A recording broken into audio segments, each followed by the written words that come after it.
Well, thank you for your patience. This is a recording. We do live in the country and we have satellite internet, so it just went on us. We got disconnected from Instagram and from Facebook. Yet we're here committed to build resilience because we shall build resilience together.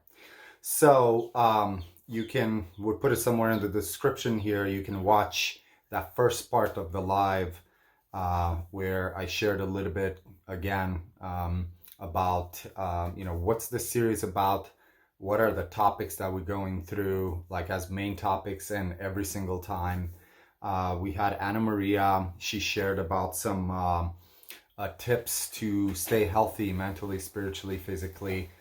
So you can watch that, put that in the description. And I brought it back to the first garden tip. And what I was saying in there is that when you have biodiversity below in the soil, and I urge you to start, that building soil health and fertility with vermicompost and compost. And so when you have health below in the soil, then you also have health above. And also when you have health above, you also have health below. Biodiversity below, biodiversity above, biodiversity above, biodiversity below. And that's going to be a little bit what I'm going to talk about today in the main topic. So as a garden tip, as a new gardener, you may be shocked by this information that, if you do not have a biodiverse enough garden, even in a really small space, you are gonna put in more time and more resources and maybe even more frustration to be able to get any kind of yields from your garden. So having a biodiverse garden above with many species, both perennials and annuals, can really ensure that you get what you're actually aiming to. Maybe you want to grow a lot of like annual veggies and have them, there's so many insects, so many bugs, so many problems that a garden can have. And when you have biodiversity, you open the door for amazingly beneficial relationships between different plants, and certain plants having kind of like a niche role of bringing in predatory insects to kind of keep the pests in check. So a biodiverse garden, this kind of comes from that idea of companion planting. A biodiverse garden is definitely a garden that's moving towards resilience. You can start with that concept, and then in time you can learn more and more on what really works. But starting just with biodiversity, just thinking that you want to have a biodiversity of things in your garden, and especially flowers or flowering plants that may just have that role of bringing that biodiversity in the garden. So you'll see I'll talk about a little bit today about some plants that actually help with building soil and building soil health and fertility and maintaining it, sustaining that health and fertility. So as my garden tip is biodiversity. Build biodiversity in your garden, both with perennials and annuals. Okay. If you're not familiar with the concept of perennial, think about of a fruit tree. It's a plant that you basically put in ground. You put some resources in the beginning, and in time you're going to harvest. You don't have to replant it every year like a seed of tomato, for example. Even though you can actually design as a permaculturist a garden where you're never going to have to plant the seed of tomato again. You can design in a way where it will self-seed, but that's another story. It's still beautiful to have kind of like this quote-unquote control over what you have in your garden when it comes to annuals. So perennials are plants that you plant in and they come back every year from their root or from their stem. Some lose their leaves, some don't. Citrus tree, for example, is an evergreen perennial, but there's so many others. Blackberries, blueberries, sages, oreganos. I talked about it in webinar 2 about those 4 herbs you should have in your garden that have so many stacked functions. They are perennial, so you don't have to plant them every year. Even if you live somewhere, not just in Southern California, I know a lot of people that are part of this series and they come back, they're from here. But even if you're not, you can, these 4 herbs that I talked about can come back year after year. So they can come back from their root.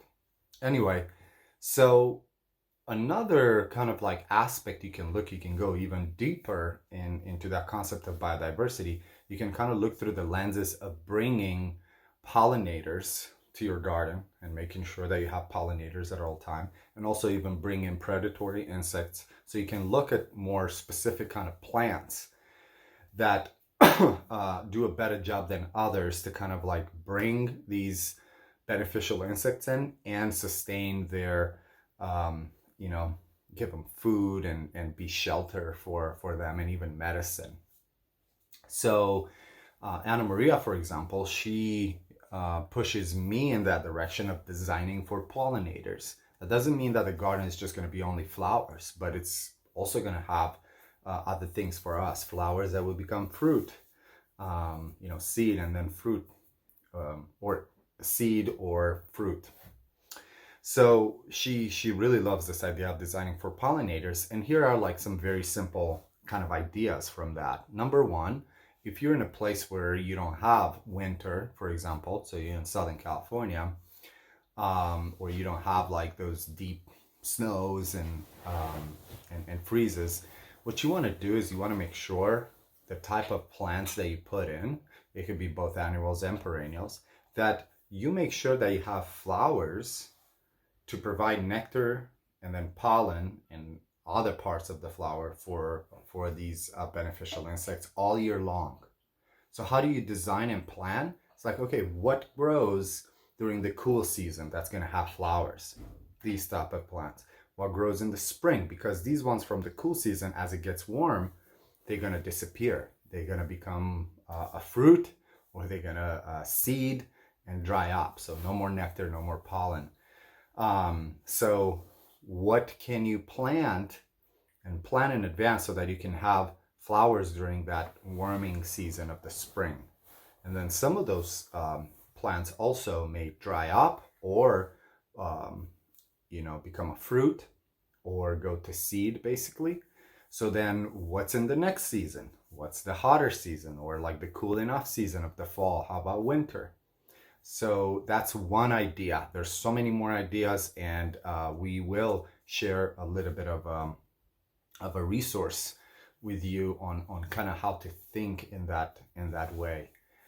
So the idea here is like, we need to design in a way where the bees, where you don't have winter, where you don't have snow, and I'm about to address what do you do when you have snow and you can't have flowering plants during the winter. Some people will be like, well, you better have a greenhouse and make sure the bees are in there or the pollinators are in there. Of course, there's many benefits of having beneficial insects in your garden. We can talk about that at a future time. But for example, where you have winter, what you want to do is you want to focus on your growing, like when can you start already have all these flowering plants for a very long time during the year. And it's kind of the same concept. When it's cooler, you have certain specific type of plants that flower during that time. And then later on when it gets a little bit hotter, and then when it cools off again. In those places where you have winter, you may want to design in a way where you have such an abundance of flowers, such an abundance of plants that flower and make flowers that have maybe even more nectar than others. So you want to like use your space really smartly with that, so that the bees can harvest so much, and other insects, not just the bees, can harvest enough nectar and pollen for themselves so that they can overwinter really well. Anna Maria teaches regenerative and natural beekeeping, and also, you know, in there included about a lot of other pollinators. So there's quite a big difference between solitary pollinators, most of the native bees around, and other pollinator insects. Some of these insects, just like bees, their intention is not to necessarily pollinate, even though I might be wrong about that. Maybe they actually really understand what they're doing. They're continuing the cycle of of the plant's life.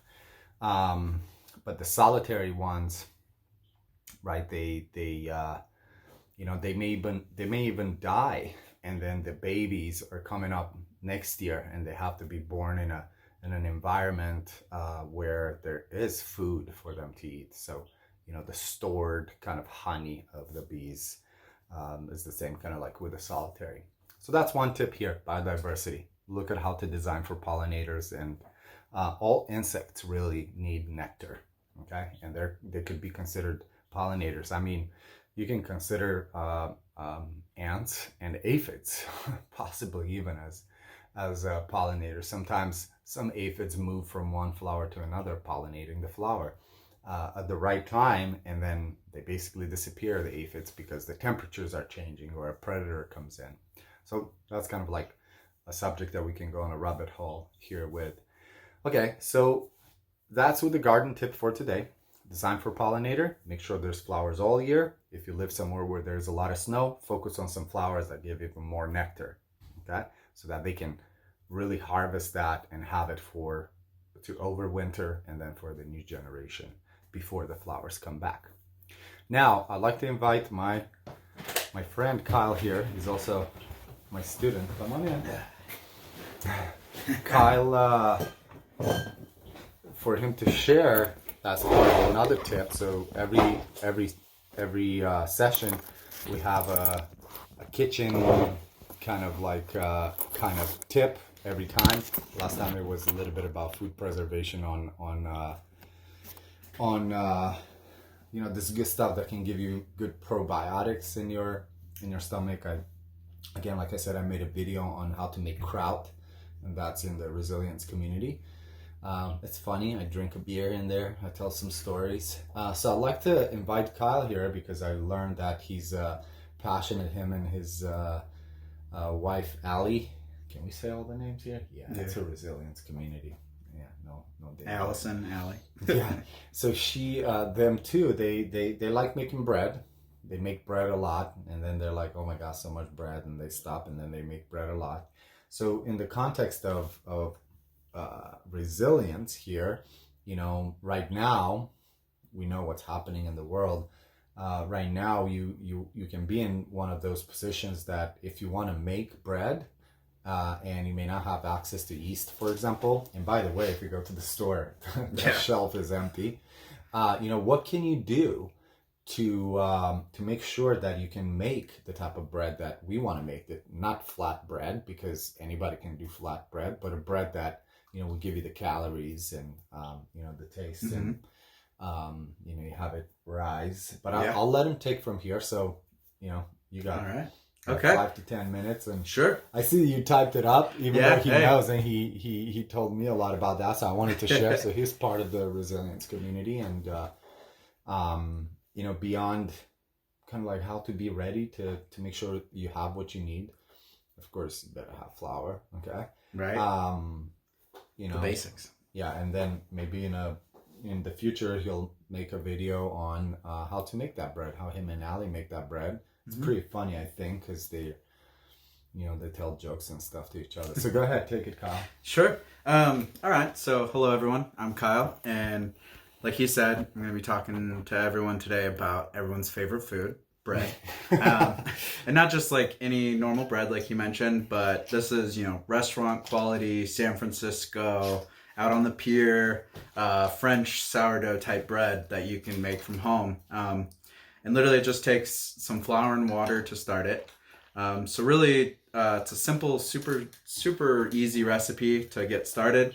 And like he said, this can give you and your family a large amount of calories, sustainable energy, and it can also give you bartering equipment if you need to go get some honey from the guy down the street. Here, fresh bread, or even grapes or gas. Who knows what you can use to pay for it? Everyone loves bread.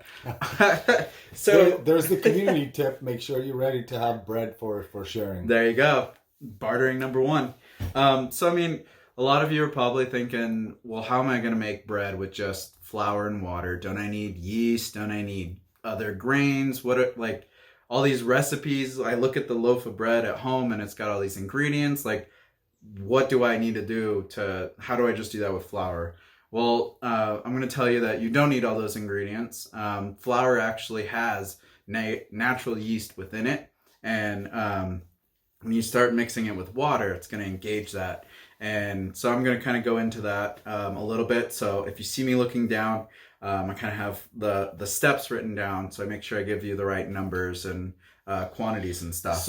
So basically, Kyle is going to tell you how can you have, you know, that main ingredient of like how do you start the bread. We're not going to tell you how to make bread because that's a whole that's the next video. Yeah. So instead of yeast, basically, like instead of what do we have? So you're basically going to share about the sourdough starter, right? Yeah, the starter. Awesome. So this is, I'm sure some of you who have kind of more in tuned elder family, they probably have some hidden bread starter somewhere, but now you get to be that person. So really what you want to do, if you have just all-purpose flour, you're gonna need to get some whole wheat flour, and if not, if you have bread flour, that works as well. So you want to take 50-50 of the all-purpose and the whole wheat. So what I do for when I do it, I take just like a 1 cup scoop, and I'll add one of the all-purpose, one of the wheat, and just as long, like keep that count. So 1, 1, 2, 2, until I have a pretty big bowl's worth of flour, because you're going to be using this. You'll understand why as I go in. So you start with a big bowl of this starter, right? Yeah, so pretty much it's just, this is like going to be your flour to use for your recipes as you go. So you can use whatever you're making right now, you can use it even like a month later. Okay. Yeah. So with that 50-50 mix, you're going to get... Can you do just a little bit, just a cup and a cup with some water? Well, I'll get into that. This is like kind of making your bulk dry flour. So like instead of having to mix 50-50 of the two every time, you're going to have a stored mason jar of, 50-50 whole wheat and all purpose. Gotcha. Or like I said, you can just use bread flour like King Arthur makes. It's just bread flour. I think it's already kind of a mixed flour. So now what you're going to do is you're going to take 2 cups of that mix after you get your nice 50-50 of the whole wheat, or you're using your bread flour. And water, what's the water ratio? So it's going to be the same thing, 50-50. So we're going to get 2 cups of flour and then 2 cups of warm water, and you're going to mix that into a new container. And this container you want to be pretty big because you are going to use your hands to mix it. We're not using tools, mixers, anything like that. This is all with your hands. A big reason that you want to do that is when you're mixing this 2 cups of flour and 2 cups of warm water, and you're doing it with your hands, you have bacteria and yeast and all this stuff on your hands that's going to help activate the yeast, and it's good bacteria. And then also using your hands, you're getting more of a positive energy and connection with that flour rather than this artificial machine shaken, and it actually will affect the way that your bread comes out when you get your final product. You have to be like, feel good and sing too. Yeah, right? sing. You can drink beer if that's your thing, wine, whatever it is that you want to do, get loose, have fun with it. So you're gonna make that 50-50 mix with the water and the flour, and you're gonna use your hands, and you're just gonna mix that up until it's nice and smooth. You don't have any dry chunks anymore. It just should feel like a batter, basically.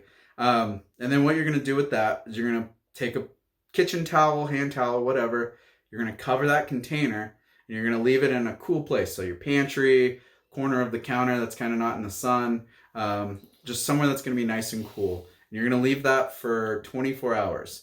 So something I didn't mention at the beginning, you should start this starter at like 8-9 o'clock in the morning, because that will come into play later when I describe about how you actually make the bread. The timing is super important because the way the yeast rises, there's a certain time that you want to get that kind of risen yeast to take your actual like leave-in when you start your bread. So we'll get into that later in the next one. But so when you leave it overnight, you should come back the next morning, and then it should smell awful. Like stinky cheese, gross feet. Like, it does not smell good, but that's good. So 24 hours basically? Yeah, 24 hours in a nice cool place covered with the towel. So then you're going to come in, and this part you can either dump it or you can kind of recycle it. So what you're supposed to do is you're supposed to take 80% of that mix, dump it, and just keep the 20%.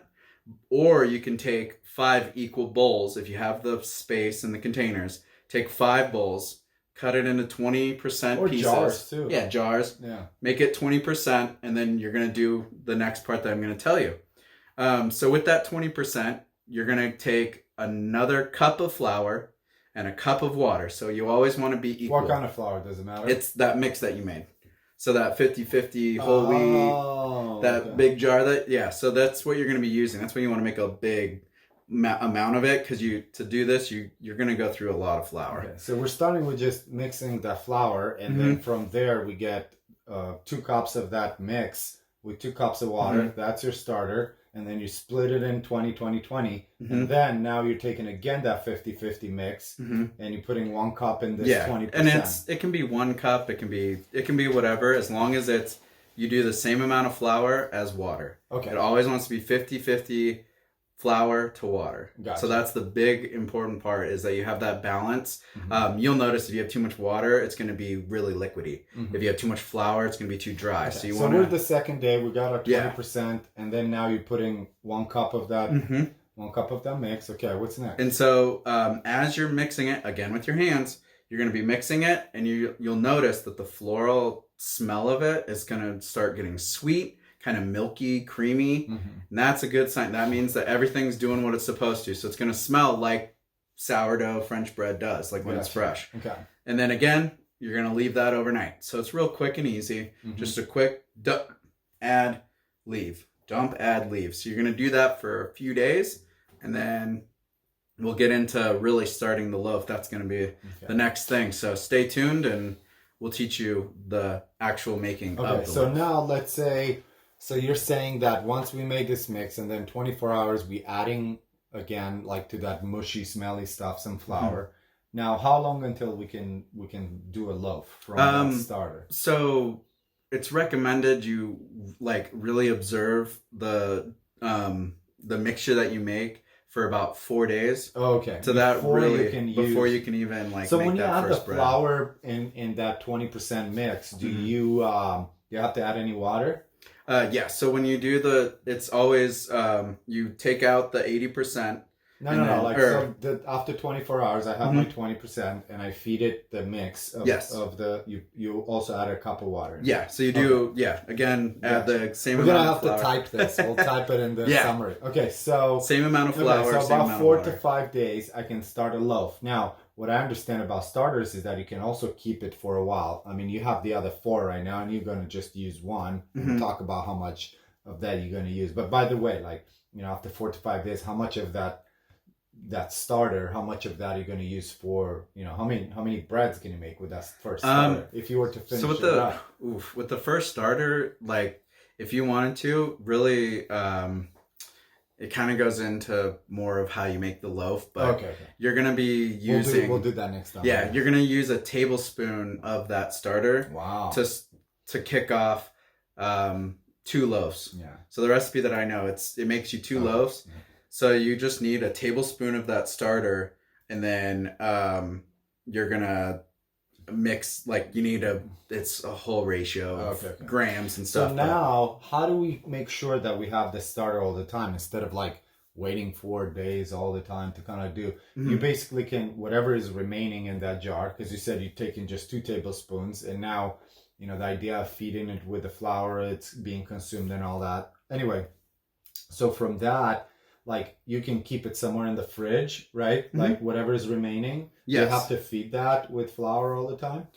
So not all the time. If you do use the fridge, some people think that the fridge actually stops the rising, but it only slows it down. So gotcha. You still need to account that it will be doing its activity, and it can die in the fridge if you don't feed it, but usually if you do keep it in the fridge, it's you can get a month of activity and go back in there, do your dump and feed, and it'll trigger it right back up. So, gotcha.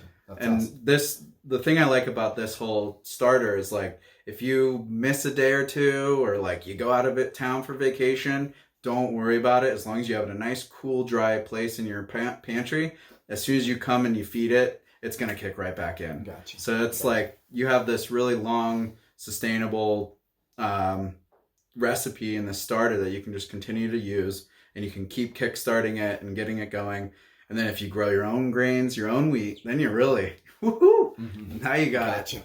Awesome. Thank you, Kyle. Of course. So Kyle, we're gonna use this tapped up. Maybe we'll find some other resources and share about like that starter. So again, you know, we're moving from this kitchen tip into a community tip, that this is such a great barter kind of item, because you'd be like, you know, like, hey, you want to make some bread, you know, and I got a starter instead of you waiting for 4 to 5 days. And I believe that in the concept of resilience, what I understand from these starters is that the older they are, the more amazing bread that you're making too in time. They have some amazing bacteria that's being formed in there and using this. So really beautiful to actually do this. And again, you make bread. The bread eaters that maybe you know, maybe they don't have the time to make bread, maybe they're not inclined towards that, you can, you know, there's your bread. That's like really an alternative community. It's like, I got bread, what you got? You got some, I don't know, some soy-based ham or something like that. So anyway, so I wanted to share with you that just as simple as, like, you know, having grains is, you know, you get a lot of calories from the wheat grains. And then also having corn. Corn is way easier for people to grow than, you know, like wheat at home. And corn produces a little bit more mass too. Possibly doesn't have as many, well, it doesn't have as many calories as, you know, like what's contained in wheat when it comes to like the size of the grains and all of that. But corn is easier to grow, and you can make corn flour even without like any kind of machinery or anything. And what we make in Romania, it's a big resilience item. It's this thing, we call it mamaliga, which is basically the polenta, the Italian polenta. And all you need for that is exactly the same. And, you know, corn is also used a lot in Mexican culture too, for, you know, from the shells of the, you know, of the tortillas, right? That's a little bit more involved kind of a process, but you can make this really simple polenta. And again, it's great. It has good calories, but it's also good for cleaning the insides too. So mamaliga for us is you know, this polenta. I'm not even going to call it polenta. It's mamaliga. It really, when you eat it as a side, like you would have bread, it's a little bit more healthier, especially for people that have gluten problems. And it cleans basically the insides. When you eat it, it's so you know, the grains of the corn flour. So you don't want the one that's like completely like so like clay soil kind of. You want something more on the sandy side. Now that we're staying in the soil kind of like conversation here. So greedier. So with this corn flour, basically, that's on the greedy side, you can make this thing mamaliga, and it's all it is. It's like water with the corn flour and salt, right? If you want to use salt, for people that have problems with the salt, you don't have to. It's a very simple thing to make. Now, why I'm bringing that up again is the idea that you can definitely grow corn in smaller spaces and still have enough to kind of like grind and make yourself some of this, you know, corn mash. And it's so beautiful. I have actually some really beautiful corn here. You know, you can have this type of corn too. Do you think like your polenta will be multicolorful like this too? It could definitely. Yeah, it could definitely be. You know, in our culture too, Romanian culture, we basically take the shells off out of, you know, like out of that flour, but sometimes some people leave it, and that just for that reason, to have like all that beautiful kind of color in it. So here's some kitchen tip for resiliency here, and kind of having you know, some barter items. Corn seeds, you know, big barter item. I mean, you got the three sisters in your garden. Thank you, native people of North America and, you know, I think Central and even like North, South America. Thank you for, you know, giving us this amazing idea of the three sisters. That's the corn, squash, and the bean. You got those in your garden. You might not be hungry at all.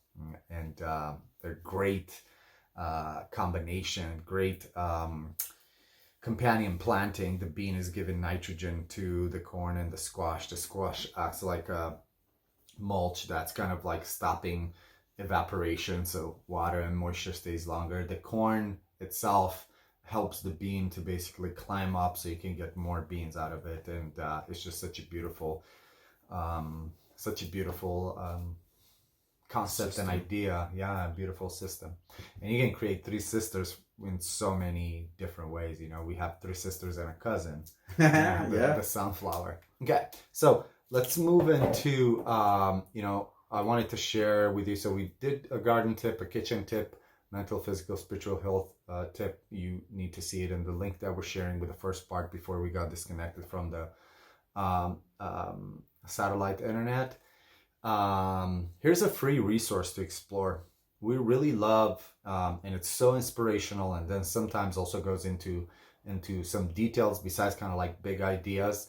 Jeff Lawton's YouTube channel, really powerful to get some big concepts, and then also you can dig into some small details too on how to build you know, gardens that are resilient, that are regenerative, that are you know from this realm of sustainability, that you can look into the future and understand how your garden is going to look like and how is it going to sustain your life. And he has evidence that like a lot of the systems work, like the flooding. It's just so many great resources and a visual to be like, oh, this will work for me. Yeah. And you know, it's like some of these ideas are a big scale, but you know, that's the idea. You know, that's the idea of us building resilience in community. So the next point is the evolution of the resilience community. This is basically you know, the platform, completely free, yet we're asking for you to do an application, and then you can have access to us summarizing these webinars and adding additional adding some more links into other resources. Many times we say, hey, this is the type of resource, so Kyle, make sure you type this, and well, you have it typed already, so we can share about this starter. So you know, if I interrupted too much, maybe you can read it there. Again, it's up to you if you want to, or you can continue to watch these videos.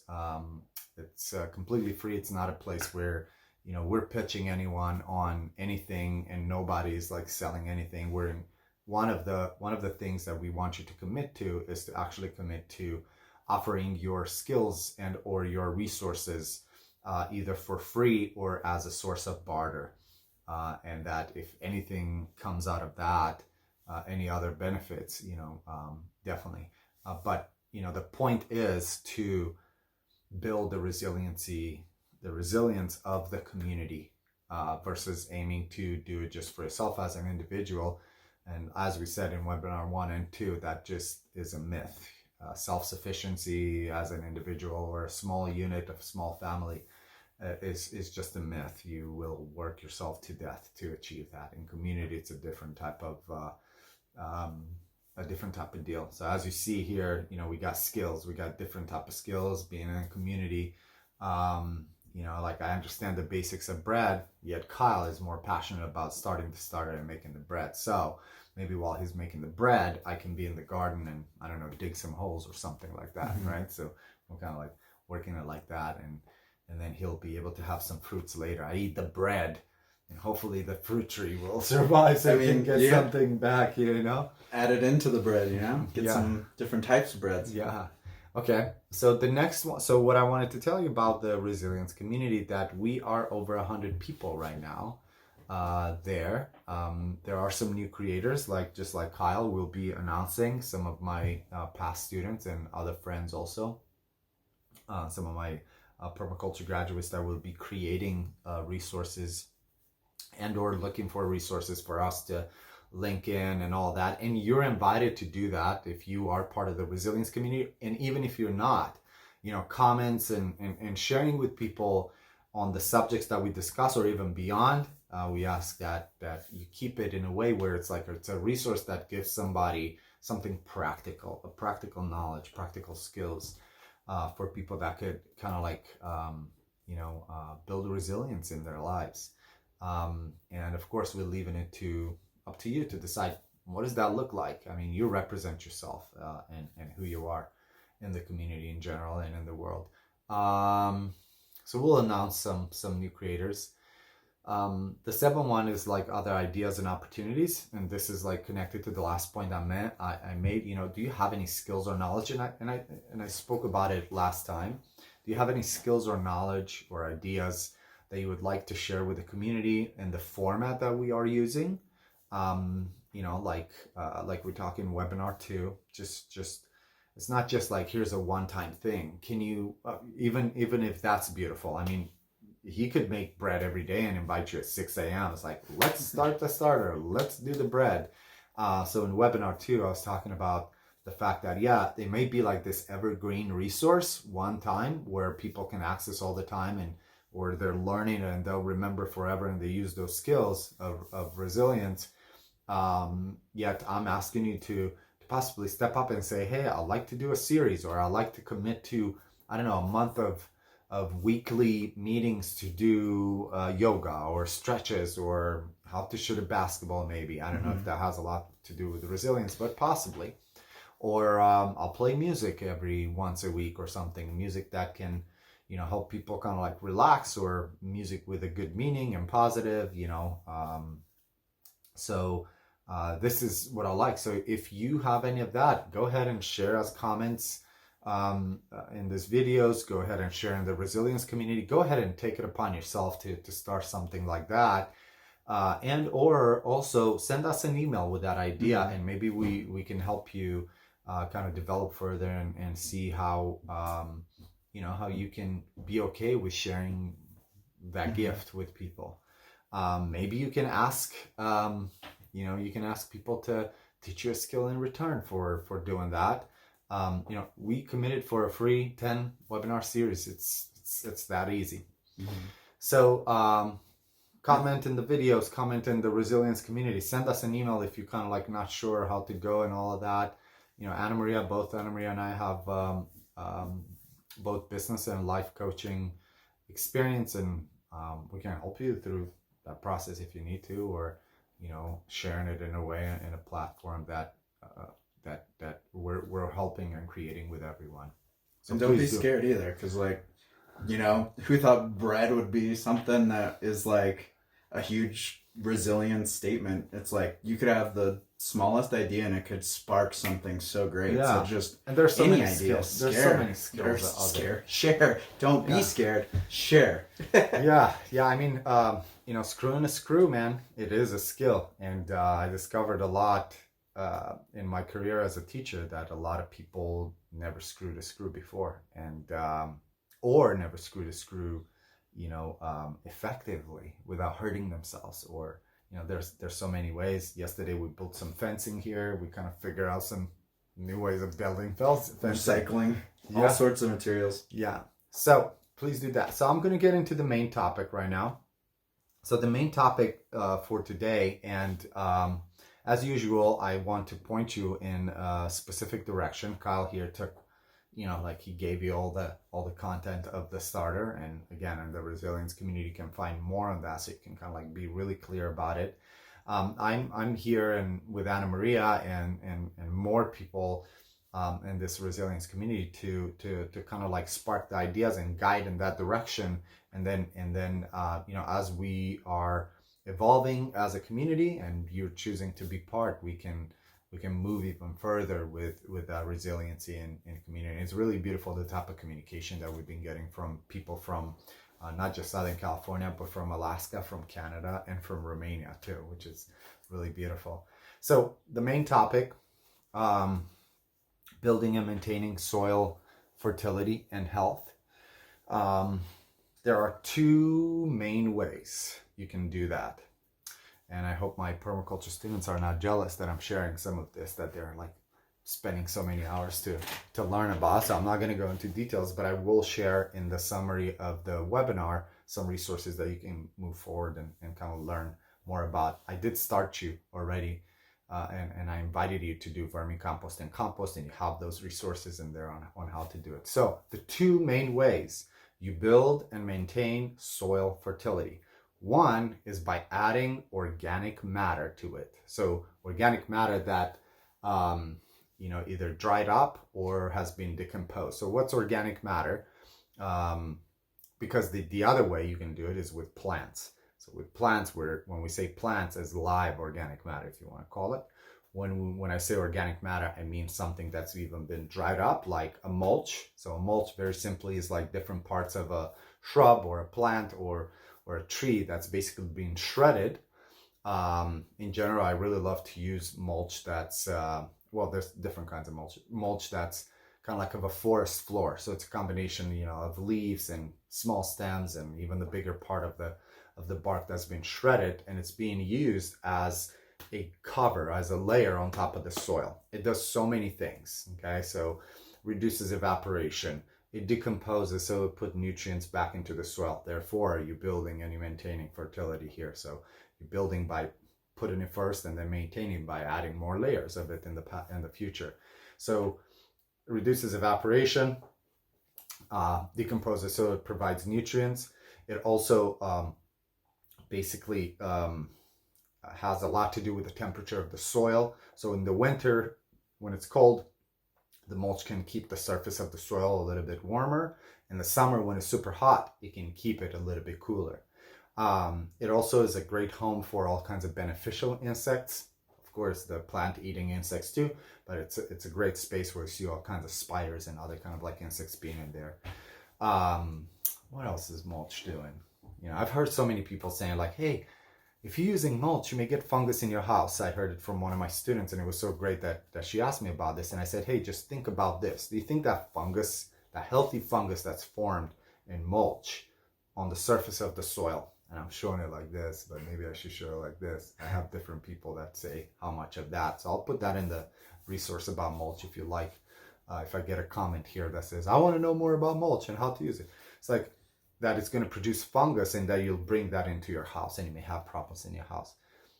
Your house is such a sterile kind of like space where you're using possibly some chemicals too, but the fungus won't have what to consume. The type of fungus that forms in the mulch won't have what to consume inside of your house. That fungus is a beautiful, amazing thing to actually have in your garden. And we can talk about that later if you want to look, for example, at the mycelium network, which is a network that connects fungus and plants and mushrooms, because mushrooms are fungus basically. So the two ways you're building and maintaining soil fertility and health are by adding organic matter and plants. In the organic matter, you have mulch that I just explained. You can also think about mulch like straw and or hay. That kind of, you add them on the surface of the soil, and they do the same things like that forest floor that I was just explaining earlier. The big difference is that if you're using straw or hay, you would want to use it mostly on kind of like annual production on vegetables. It does break down easier, and it also, there's another concept for the future. It's not robbing the soil of so much nitrogen to decompose. And then the forest floor that I spoke about earlier, that's something that you would want to use more in perennial systems. So, where you have fruit trees and your berries and other perennial plants. The other form of organic matter is compost, okay? Or vermicompost. Vermicompost, check it out. I spoke about it in webinar 1. You have a resource on that. And then compost again, okay? So compost itself, it can be like, some compost is more coarse than others. Some compost is pretty fine, and that's a really beautiful type of compost that you want to have. Compost, definitely adding that organic matter. Why are we doing this? I just said it earlier. You have like decomposition happening, so more sources of nutrients in there and more activity with the life in the soil. Of course, there's some details on how you can use it, like at different levels in different stages of your garden, for example. We're not going to go into that. Just know mulch is good. Compost is good. Vermicompost, really good. So you start building it with those and you maintain it with those. But now that takes time and resources. You're spending up time turning the compost, maybe shredding your mulch, sourcing it, for example, if it's not from your from your space, especially with mulches. That takes time, that takes resources. So in permaculture, we talk about this concept of like, can we put a food forest in or a system in that in the beginning we're kickstarting it, and then as time passes, ecological succession is happening and an evolution of things is happening, and we can remove ourselves from a lot of the tasks that we would do in the beginning, so that the system itself starts to produce and starts to sustain itself and starts to provide some of these things that we would have to do by adding them in. The idea is here is this: if you do annual production all the time, so you grow veggies all the time, you're a farmer, you're young, you start farming, you start growing a lot of these annuals, tomatoes, cucumbers, corn, squashes, you know, the lettuces, the whatever, it's annual, right? You start as a young folk. By the time you get old, you're not going to be able to do those tasks that you have to do to maintain such a system and kickstart the system every year. You're not going to be able to do that. So in permaculture, we say put perennial systems in place. It's the same kind of idea here too, that the second way we build and we sustain the health of soil is with plants. Planting the type of plants that will put in the type of nutrients that are needed for microorganisms to thrive and for other nutrients to start being available for other plants too. So an idea is of a nitrogen fixer.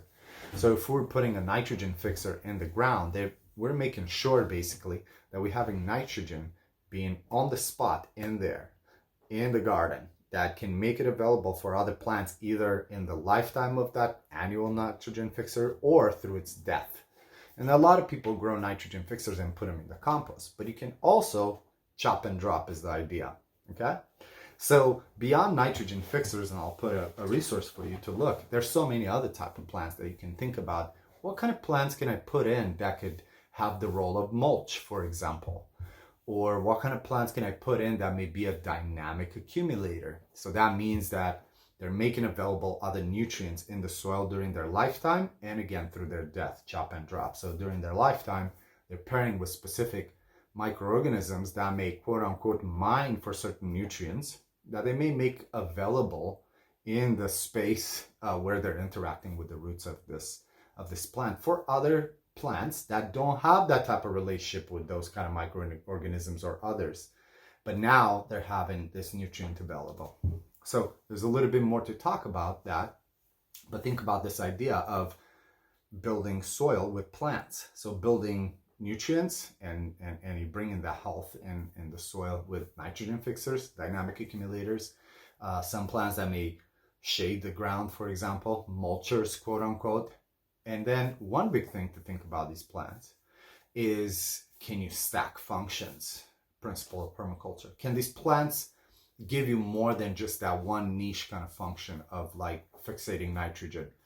Can it give you something else? So that's why a lot of people choose annual nitrogen fixers in the form of peas and beans, right? From the leguminous family, so that they can get these things to eat too, okay? A lot of people also are understanding if we put a perennial plant in place, well then we're going to have more of that nitrogen that can be fixated and used on the spot.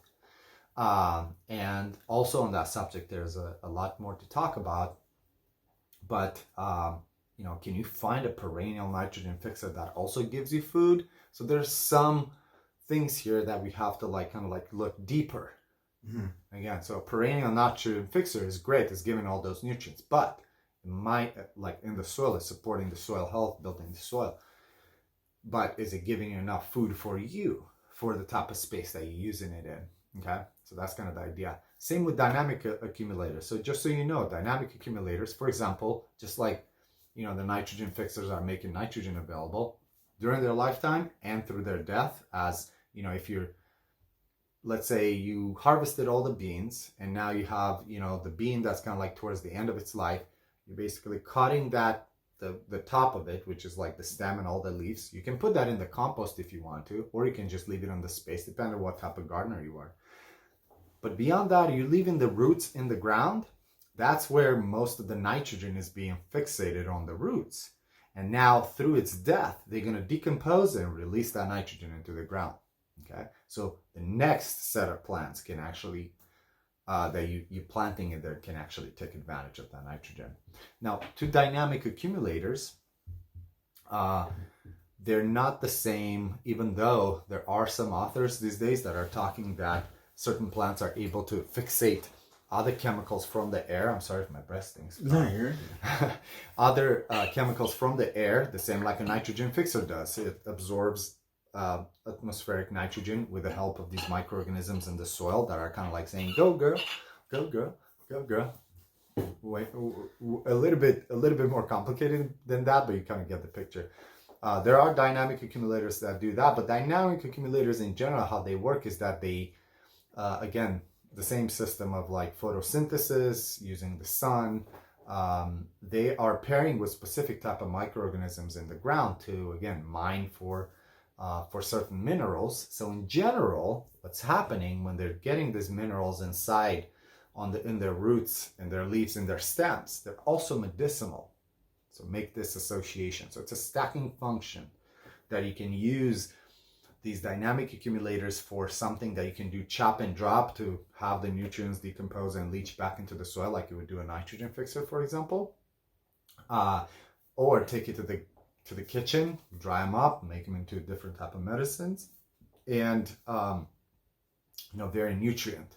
Okay, and then again through their death, depending on if you chop and drop in their annuals. But it's so beautiful to have perennial type of dynamic accumulators. Can they also be pollinator attractors? Guess what? A lot of these dynamic accumulators are great pollinator supporters too. So I made it pretty simple. It is that simple. Get your vermicompost going, get your compost going, and think about it that you are going to never throw organic matter out of your garden. Ever put it into the green trash bin. Ever.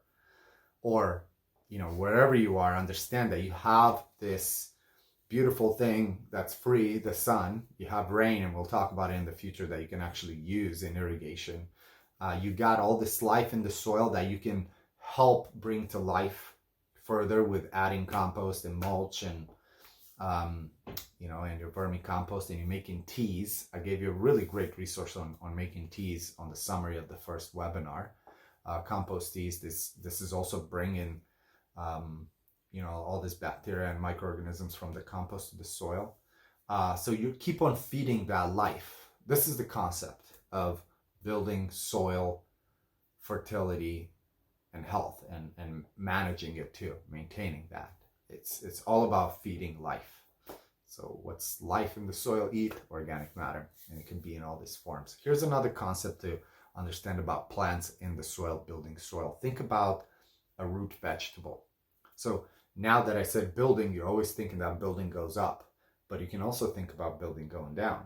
So daikon radish, for example, but there's so many other examples of root vegetables. They're basically decompactors of soil if you have hard soil. So they'll kind of like make their way in and kind of like make that space and crack. Now, instead of harvesting, let's say, that daikon radish, what if you leave it in the ground? What's going to happen? Well, leave it in the ground until it's its time to go, to death and decomposition. So now you have this organic matter that's in the soil decomposing, adding organic matter down deeper instead of you disturbing that soil so much. It's the same idea with like leaving roots of the nitrogen fixer in. Okay, so think about that concept of building soil. And I know it kind of sounds like, no, I want a neat and nice garden. Well, you want a nice and neat garden, you may have to do some things that you may depend on inputs from outside of your garden. What we're talking about resilience here is, can we use what we have? Mm-hmm. And with the help of photosynthesis from the free sun, and you doing some of these techniques, you can build so much biomass for mulching, composting, and building the soil and maintaining the fertility of your soil. Now, here's another thing. You have healthy soil, you'll have healthy plants, you won't have to deal with a lot of pests either.